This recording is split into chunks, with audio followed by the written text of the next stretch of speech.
10.000 con Jesús, sacerdotes. Queridos amigos, en este tercer domingo del tiempo ordinario, comenzamos la lectura continuada del Evangelio de Marcos e iniciamos, efectivamente, con las primeras palabras de Cristo y con la primera acción de Jesús.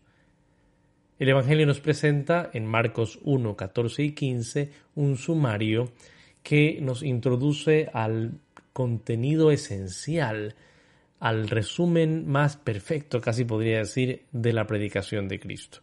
La introducción en el versículo 14: después de haber sido apresado Juan, vino Jesús a Galilea predicando el Evangelio de Dios. El Señor viene a Galilea y comienza su predicación. Y el centro de su predicación es versículo 15. ¿Qué es lo que dice Jesús?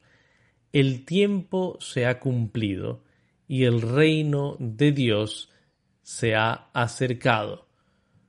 Conviértanse y crean en el Evangelio.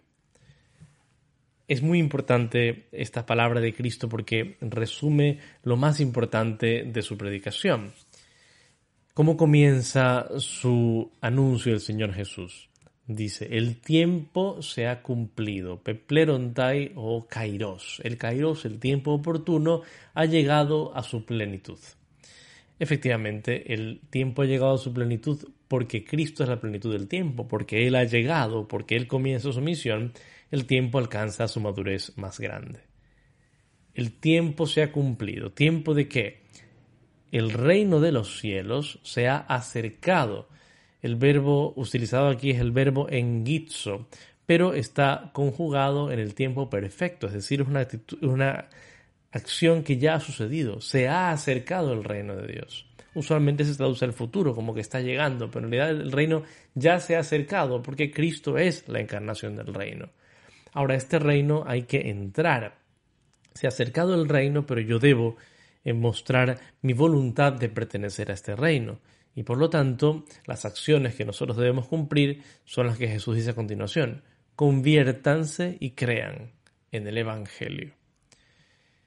Este reino de Dios ya se ha acercado en Cristo. Cristo es el reino que ha venido a tocar nuestras puertas y ahora nosotros tenemos que convertirnos. Conocemos bien la palabra utilizada aquí, el verbo metanoeo, metanoiete, ¿no? De donde viene metanoia, ¿no?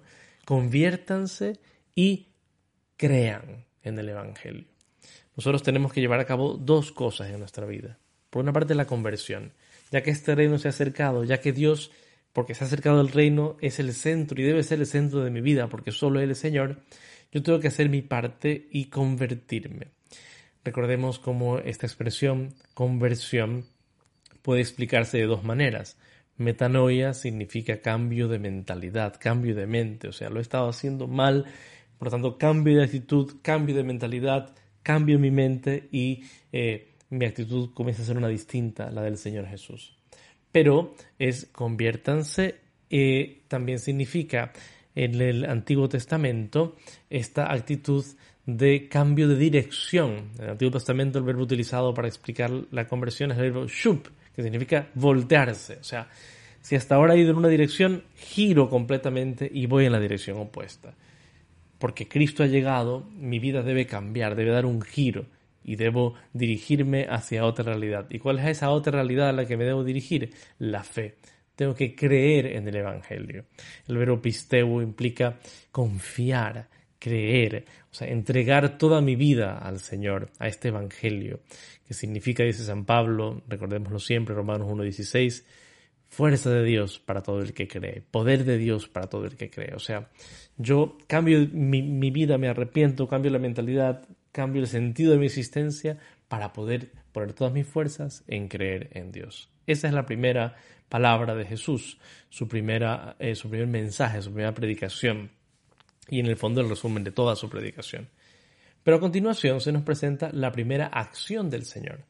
Y si lo primero que hace Jesús es predicar que el reino está cerca, lo primero que hace es concretizar este reino con la llamada de los primeros discípulos, que son el inicio de la iglesia. Jesús apenas inicia su ministerio, inicia una comunidad. Porque la iglesia, el seguimiento de Cristo, el ser cristianos, el reino, no se puede vivir en aislamiento.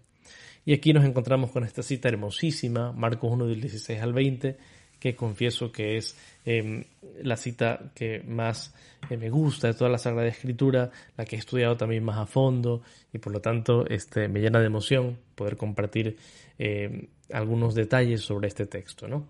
En primer lugar, es interesante darnos cuenta cómo es un texto cargado de movimiento, ¿no? Mientras pasaba por el mar de Galilea, es un participio, pasante por el mar de Galilea, al pie del mar Jesús viene solo. Y al venir solo, ve ¿a quién? A Simón y a Andrés, el hermano de Simón. Ya se ve aquí que Simón es importante porque se lo nombra no solo una vez, sino dos, casi de manera innecesaria. Se pasaría a decir Simón y su hermano, pero se lo nombra dos veces y también será el último que se nombra en el Evangelio de Marcos para resaltar su figura, su importancia. Pero bueno, es interesante porque Jesús no ve a dos pescadores. Se nos explica al final del versículo 16 que son pescadores. Pero ve a Simón y a Andrés, es decir, ve a personas concretas. Ya las conoce. Estas personas, estos hermanos, están echando las redes en el mar porque son pescadores. Y entonces, en el versículo 17, Jesús los llama. Y vale la pena dedicar un momentito a explicar estas palabras de Jesús cuando los llama. Y les dice Jesús. En el versículo anterior no se ha utilizado la palabra Jesús, se sobreentiende que él es el sujeto. Ahora se lo dice porque lo que va a venir a continuación es muy importante. Les dice Jesús, deute opiso mu, kai poieso iumas genestai alieis anthropon. Esta frase es muy importante, por eso perdónenme que la quiero detallar parte por parte. Normalmente la traducimos diciendo, síganme y los haré pescadores de hombres. Pero su articulación es mucho más compleja, mucho más profunda. Deute opiso mu. Vengan, hey, detrás de mí. Opiso mu significa tras mío. Es la expresión deute, en realidad es una interjección que tiene sentido verbal, ¿no? Hey, ahora, vengan, ¿no? Vengan, detrás de mí. ¿No? O sea, ustedes detrás de mí. El seguimiento así se queda claro que es un seguimiento radical, hay que estar detrás del maestro, él va a caminar delante y nosotros lo vamos a seguir. Este tema de seguimiento es fundamental en todo el Evangelio de Marcos, ¿no? Todo el Evangelio de Marcos se presenta como un camino de seguir a Jesús. Y ustedes, detrás de mí. Y si ustedes se ponen detrás de mí, eso es lo que ustedes tienen que hacer, seguirme. ¿Qué haré yo? Dice Jesús. Poieso y más genestai. Los haré a ustedes genestai, el verbo ginomai, que significa llegar a ser, ¿no? En español no tenemos una sola palabra para este verbo, en inglés become, ¿no? Es llegar a ser. Vengan y yo los haré llegar a ser pescadores de hombres. Es muy bonita esta expresión porque Jesús, los apóstoles y nosotros debemos comprometernos a seguir a Jesús. Pero a lo que Jesús se compromete es a transformarnos en algo que aún no somos, en llevar a cabo un proceso de seguimiento en el cual vamos a llegar a ser, ¿qué cosa? Pescadores de hombres, aquellos que sacan del mar del pecado a los otros. En otras palabras, ¿qué es lo que debe hacer el llamado? Aquel que es llamado debe hacer lo mismo que Jesús hace con él. Jesús pasa al pie del mar de Galilea y llama a dos, los saca del mar, por así decir, y los hace sus seguidores.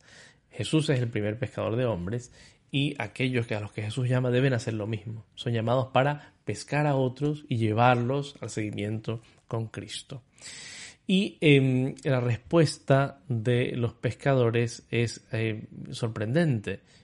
E inmediatamente, dejando las redes, lo siguieron. La invitación de Jesús es, hey, detrás de mí. Y ellos lo siguen, el verbo akoliutheo, que significa seguir. Esta expresión es súper importante, la expresión detrás de mí, porque vendrá otra vez en el Evangelio en varias ocasiones.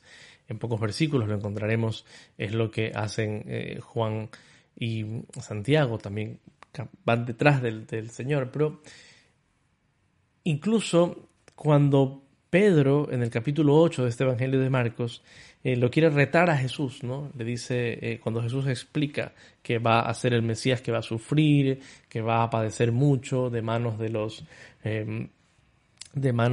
maestros de la ley, de los sacerdotes, que va a padecer, que va a morir y resucitar, Pedro lo reprende. recordemos, ¿no? Pedro lo reprende y Jesús lo reprende a Pedro y le dice, normalmente decimos, apártate de mí, Satanás. Lo que le dice literalmente en el Evangelio de Marcos es, opiso mu, Satanás, detrás de mí.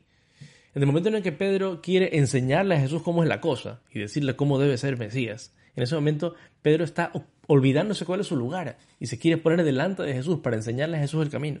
No, siempre debe ir atrás. Opiso mu, tú sígueme, ¿no? Es lo que dice incluso al final en el Evangelio de Juan, ¿no? Tú sígueme, ¿a ti qué te importa lo demás? Tú sígueme. Entonces, nuestro lugar como discípulos es siempre atrás, siguiendo a Jesús. Pero en la respuesta de estos apóstoles encontramos algo fascinante también, ¿no? Ellos inmediatamente, dejando las redes, lo siguieron. Inmediatamente implica la urgencia a la que hay que responder a la llamada del Señor, pero también nos dice mucho sobre Jesús. Es decir, en los relatos de vocación del Antiguo Testamento, usualmente hay como una trama mucho más complicada, ¿no? O sea, Moisés le pone objeciones al Señor, ¿no? No puedo, no sé hablar, no me van a creer, no sé tu nombre, ¿no? Jeremías dice que es un muchacho, ¿no? El mismo, las mismas vocaciones del Nuevo Testamento. En María está la complicación de que María debe conocer cómo va a ser esto posible, cómo se puede conjugar su llamada a la virginidad y su llamada a la maternidad que el Señor le está haciendo ahora. En cambio aquí no hay complicación, no hay objeción, no hay nada. Simplemente se levantan y se van detrás de él. ¿Por qué? No porque Simón y Andrés sean lo máximo, sino porque Jesús es lo máximo. Es decir, porque Jesús es tan grande, su llamada es tan poderosa que es capaz de suscitar un seguimiento instantáneo, sin ninguna pregunta añadida. Simplemente me levanto y lo sigo.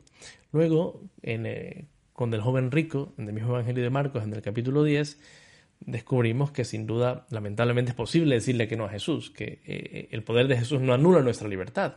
Pero aquí se resalta la inmensa capacidad que tienen el llamado de Cristo de mover el corazón de estas personas, ¿no? Se van tras él. Y vale la pena aquí notar el movimiento, ¿no? Jesús comienza el Evangelio solo, está él solo caminando. Luego llama a 2 que se le suman y caminan. Ya son 3. Ya la iglesia ha nacido con 3. Un poco más adelante ve a Santiago, el hijo de Zebedeo, y a Juan, su hermano, que están en la barca arreglando las redes. También son pescadores, por lo tanto, un poquito más adelante. Y aquí el urgido, digamos así, es Jesús. Cae Eucíos e inmediatamente los llama. Y ellos, dejando a su padre Zebedeo en la barca con los jornaleros, con los trabajadores, se fueron opiso autú, detrás de él. Jesús llama inmediatamente a estos otros 2 hermanos, también pescadores, y ellos dejan a su padre. Aquí comprendemos que en toda llamada existen algunos elementos fundamentales. Jesús que mira con amor, Jesús que llama, pero también el elemento fundamental de dejar. Simón y Andrés dejan las redes, dejan su ocupación, cambian radicalmente de vida. Santiago y Juan dejan a su Padre. Así nos hace ver el Señor Jesús que para ser discípulos, Cristo debe ser siempre el primero y debemos dejar o relativizar cualquier otra cosa. Y no solo las cosas malas, que sin duda son las primeras que tenemos que dejar, sino incluso aquellas cosas buenas por algo mejor. O sea, Simón y Andrés van a dejar de pescar pescados, que es algo bueno, honesto, justo, para hacer algo más excelente. Van a pescar hombres, van a convertirse en pescadores de hombres. Y al final ya son 5. Tanto así que el versículo que continúa al pasaje que hemos leído, Marcos 1:21, comienza diciendo, y entraron en Cafarnaúm. Es decir, Jesús comienza solo, al final ya son 5. La iglesia ha nacido.